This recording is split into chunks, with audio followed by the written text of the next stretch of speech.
There is a particular kind of faith that does not ask for proof before it commits.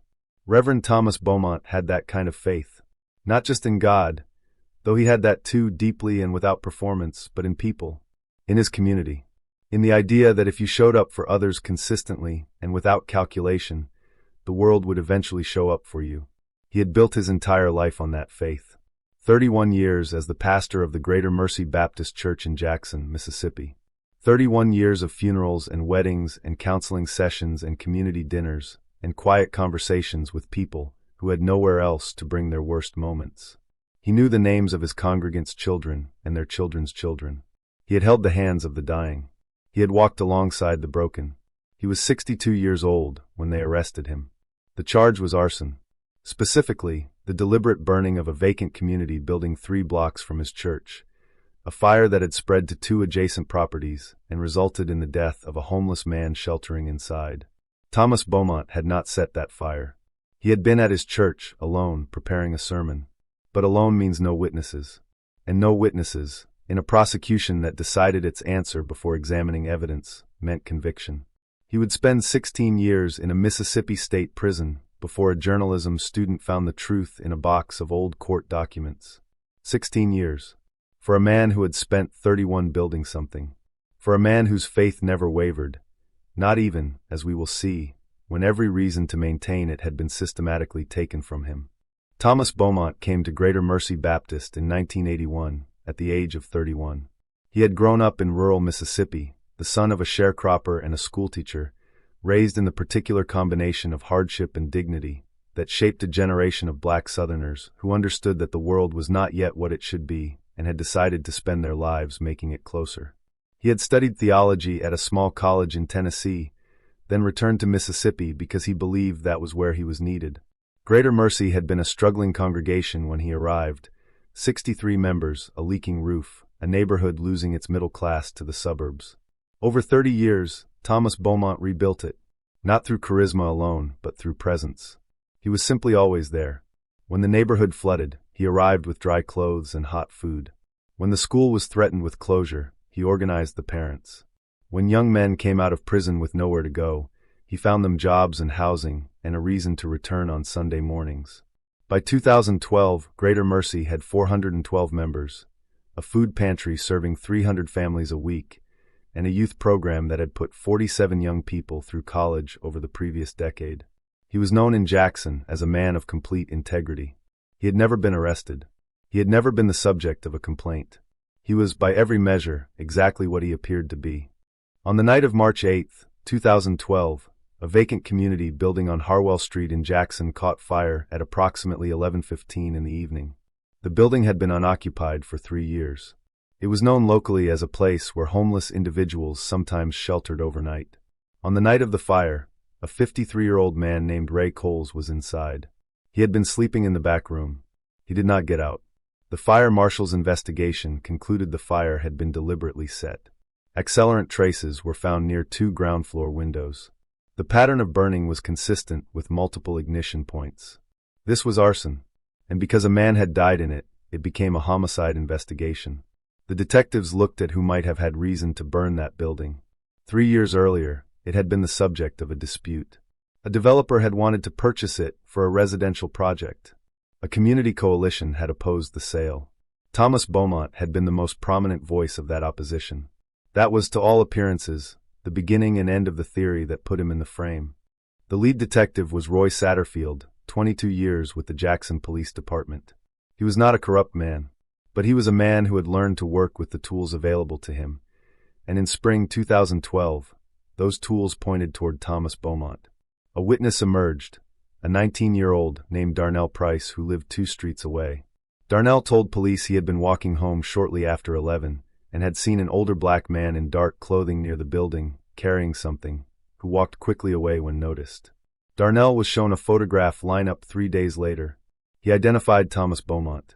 Darnell was 19, on probation for a minor drug offense, and aware that cooperation with police could work in his favor. He later said, much later, too late, that he had not been certain. That the detective had seemed to react when he pointed to Thomas's photograph. That he had told himself he must be right because the detective seemed so sure. Thomas Beaumont's alibi, was that he had been alone at his church preparing his Sunday sermon from approximately 9 o'clock until after midnight. He had called his wife at 10:45. He had sent 2 emails from his church computer between 9 and 11. But the phone call proved only that he had called. The emails proved only that emails were sent. The prosecution would argue all of this. And it was enough. The trial of Thomas Beaumont opened in November 2012. It ran for 2 weeks. He was charged with first-degree arson and felony murder, the latter arising because Ray Coles had died in the fire Thomas was alleged to have set. The prosecution built their case on 3 elements: Darnell Price's eyewitness identification, a forensic accelerant expert, and a theory of motive, that Thomas had burned the building to prevent its sale, preserving the neighborhood he had spent decades building. The motive theory was charitably assessed thin. Setting fire to a building to prevent its sale is an extraordinarily drastic action for a man who had spent 30 years working through legitimate community channels. Thomas Beaumont testified in his own defense. He was calm and clear and utterly himself. He described his evening. He looked at the jury and he said, "I did not set that fire. I have never harmed anyone in my life. I would not have harmed Ray Coles, whom I knew and had tried to help." He had known Ray Coles. He had occasionally given him food from the church pantry. He had tried twice to help him find shelter placement. He had not succeeded. Now the man was dead, and Thomas was on trial for his death. The jury deliberated for 3 days. Guilty on both counts. Thomas Beaumont was sentenced to 30 years in Mississippi State Prison. He was 62 years old. He stood in the courtroom, bowed his head for a moment, then raised it and looked at his wife in the front row. He nodded just once slowly, as if to say, "I know. And we will find a way." They led him away. Thomas Beaumont entered the Mississippi State Penitentiary at Parchman in January 2013. Parchman Farm is one of the most storied and troubled correctional facilities in America. It sits on 17,000 acres of Mississippi Delta farmland, and its history is inseparable from the history of racial injustice in the American South. To send Thomas Beaumont there was, whether intentionally or not, to place him in a particular kind of symbolic darkness. He was 63 years old when he arrived. He was the oldest man in his housing unit. He was a pastor without a pulpit. Within 3 months, he had won again. The prison chaplaincy gave him access to a small meeting room twice a week. He began holding informal services. Word spread. Within a year, he had a regular congregation of 34 men. Within 3 years, it was over 100. He counseled men facing execution. He sat with men who had given up on everything. He buried men, attended prison funerals with the same quiet dignity he had brought to 30 years of funerals on the outside. His wife Gloria visited every 2 weeks, without exception, for 16 years. For hours each way, every other Sunday. She brought books and photographs of grandchildren he was missing. She told him, every single visit, that she was still working on it, that they had not given up. She meant it. She had retained 3 attorneys over the years. She had contacted the Innocence Project multiple times. She had written to journalists. Most did not respond. The appeals, filed diligently, were rejected one after another. Thomas prayed. He had told himself early in his imprisonment that his faith would be tested in ways he could not anticipate, and that the measure of the test was not whether it hurt, but whether he emerged from it still himself. He was determined to emerge still himself. It cost him more than he ever admitted to Gloria. In the spring of 2027, a 23-year-old journalism student at the University of Mississippi, named Priya Venkataraman, was working on her master's thesis about wrongful conviction cases in Mississippi over the previous 20 years. She had a list of 43 cases to review. Thomas Beaumont's was number 31. She drove to the Jackson County Courthouse on a Tuesday in March and spent 6 hours going through physical case files archived after the digital records were migrated to a new system. Then, in a cardboard box at the bottom of the third archive shelf, she found a folder not indexed in the digital record. It contained 3 documents that should have been disclosed to the defense before trial and had not been.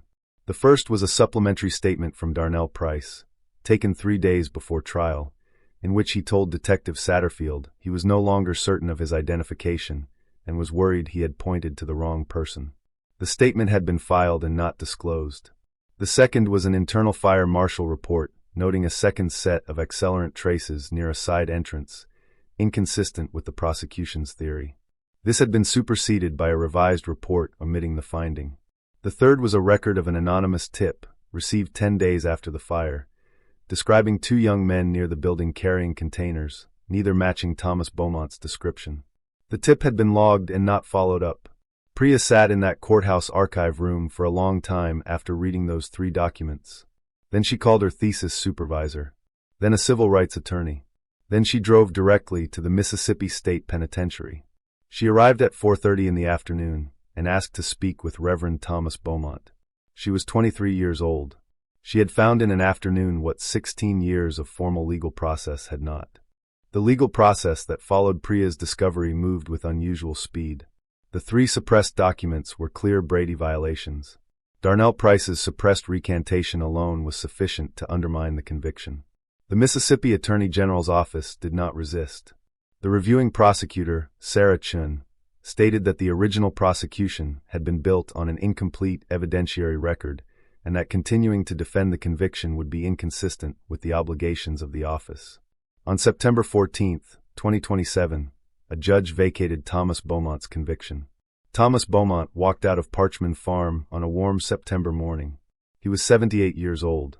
Gloria was there. She was 76, her hair entirely white, her back slightly bowed with age, her eyes exactly as he remembered from every visit across every barrier. She walked toward him across the car park with the careful deliberation of someone whose knees hurt, but who was not going to let that slow her down for this moment. He took her hands. He said, "Thank you for not giving up." She said, "There was never any question of that." The Congregation of Greater Mercy had sent a delegation of 12 people. The interim pastor who had held the church together for 16 years embraced him and told him the pulpit was his whenever he wanted it. He said he would be there on Sunday. He was.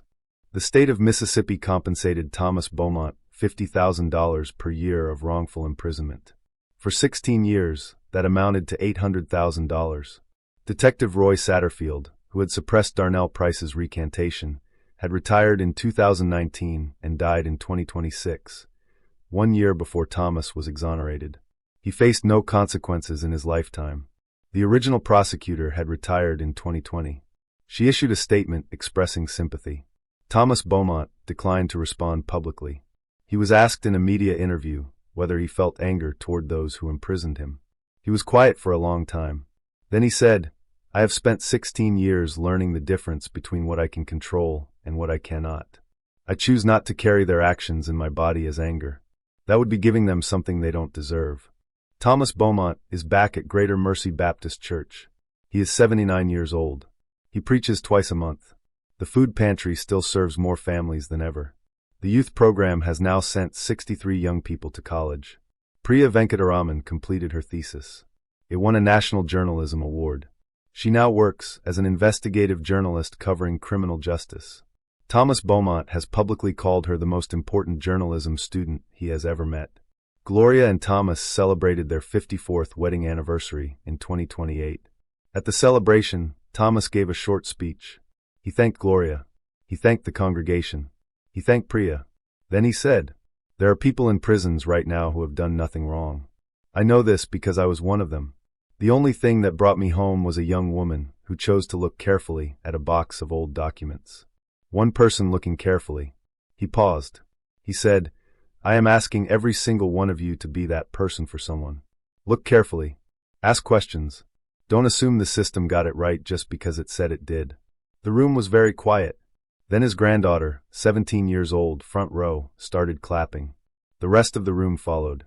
Thomas Beaumont lost 16 years at 62, the years in which most men of his accomplishment begin to rest in what they have built.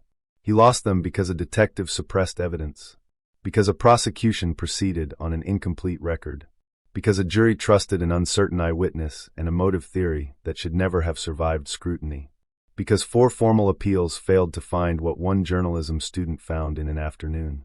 And yet, Thomas Beaumont did not stop being Thomas Beaumont. He preached in prison. He counseled the condemned. He kept his faith, not the easy faith of a man whose life confirms his beliefs, but the hard faith of a man given every reason to abandon it who chose not to.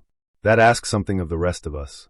It asks us to look at what this system did to a man like Thomas Beaumont and to refuse, as he refused, to look away. One person looking carefully. That is all it took. That is all it ever takes.